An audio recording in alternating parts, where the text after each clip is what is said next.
The reason why slavery happened was not because Africans sold other Africans into slavery. It was because Goncalves, a Portuguese sailor, okay, saw that the Muslim Arabs had black people enslaved, took some of them, went to Portugal to the royal family, and by 1455, the Catholic Church, Pope Nicholas V, had ordered a papal bull for everyone in Portugal to start enslaving African people. And subsequently, after that, all of the other countries got into the slave trade.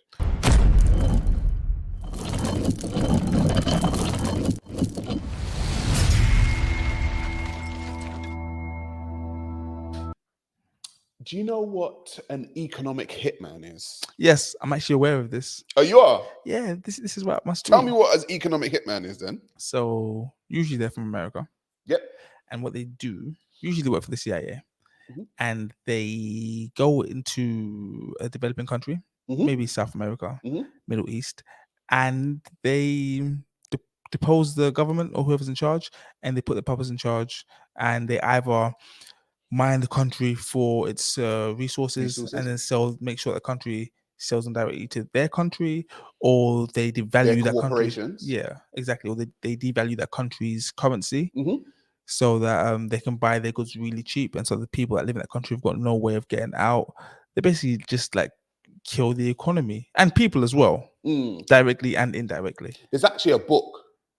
Actually, I think you get used to put a yeah, picture. there's actually a book called Confessions of an Economic Hitman by John Perkins. I think I've seen him on TikTok. Yeah.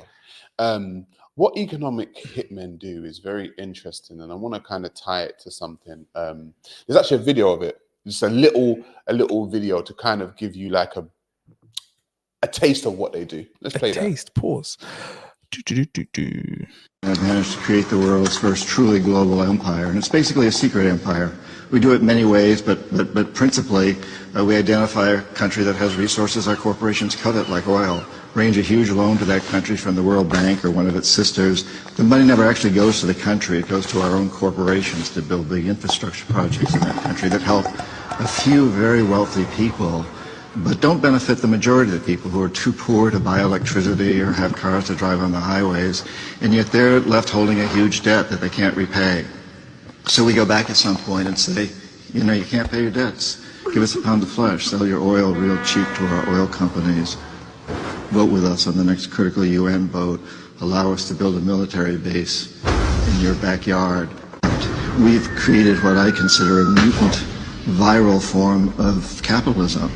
And this mutant form of capitalism, which I think is really a predatory form of capitalism, has created an extremely unstable, unsustainable, unjust, and very, very dangerous world.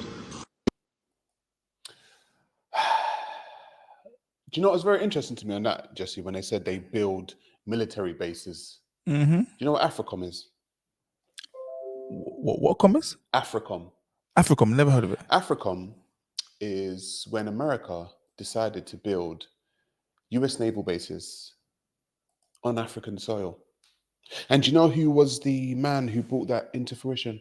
If you tell me the year, I can tell you. It's in the 2000s. Okay. So it's a president. It's a president. The American president. Obama. That's exactly who it was.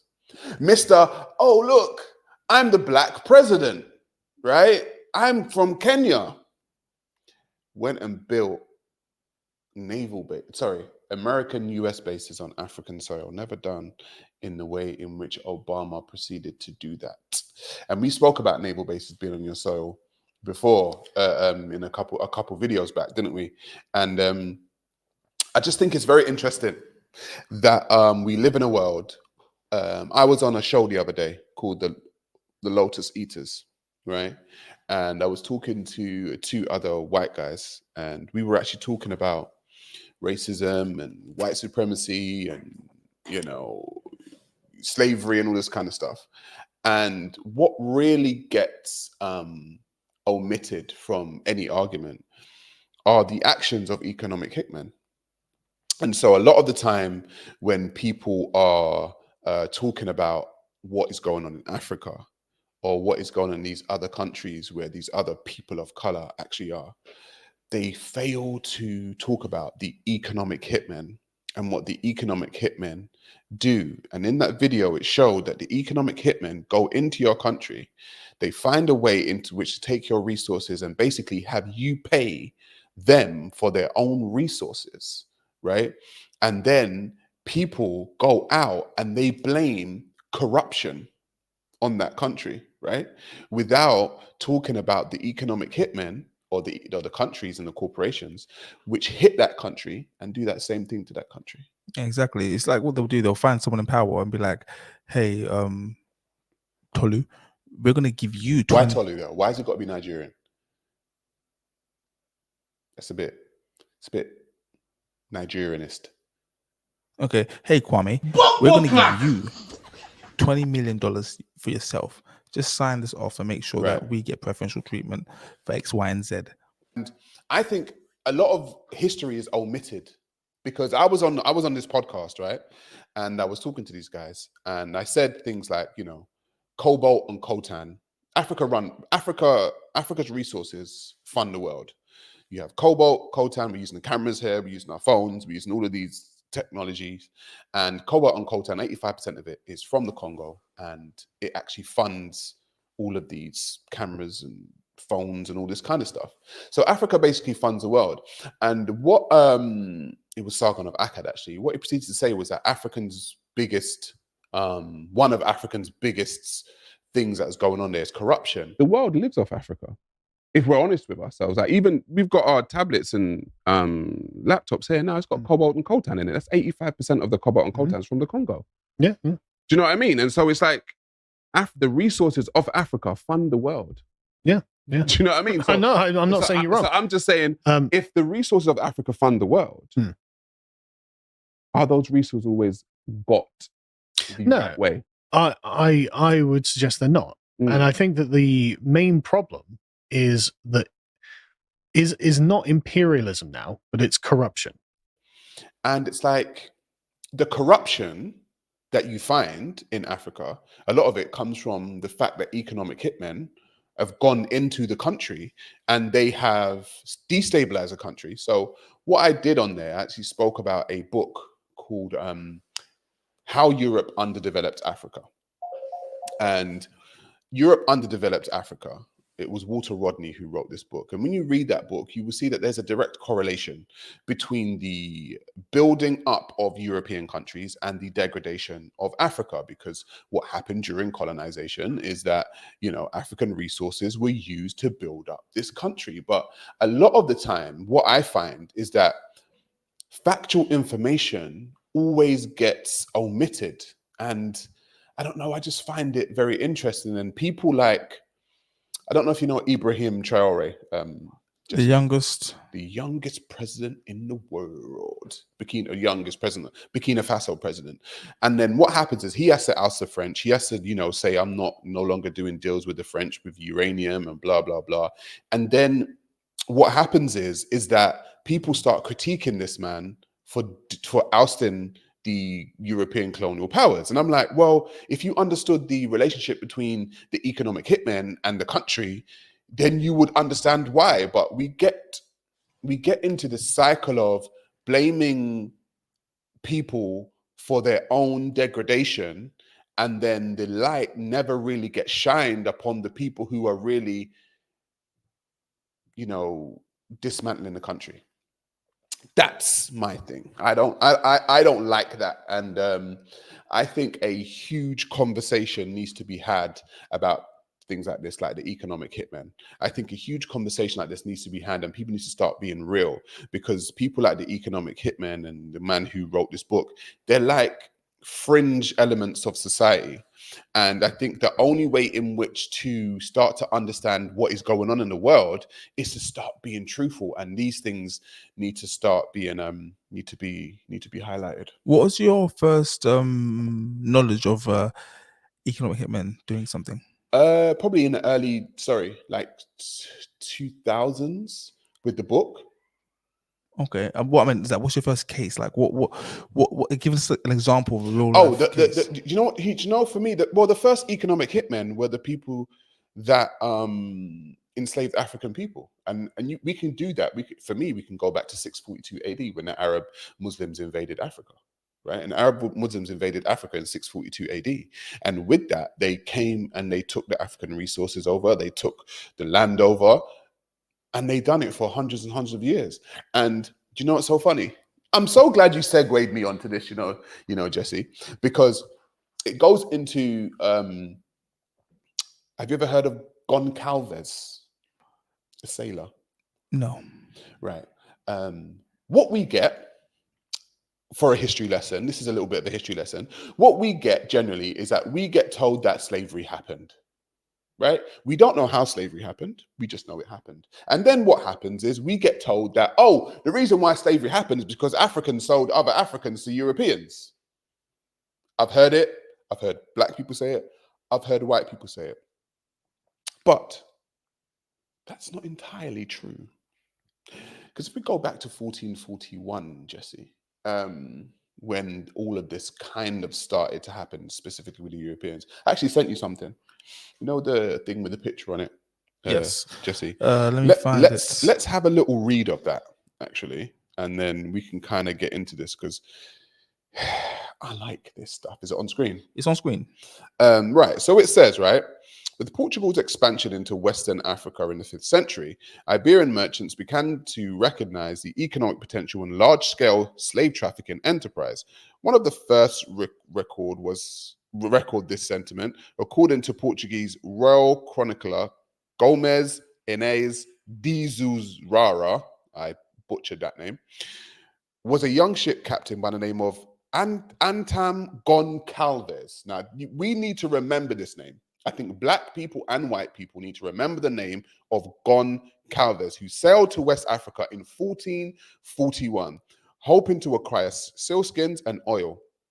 After obtaining his cargo, Goncalves called a meeting of 21 sailors who accompanied him and unveiled his plan to increase their profits. According to Zarara, Goncalves told his crew, what we got next?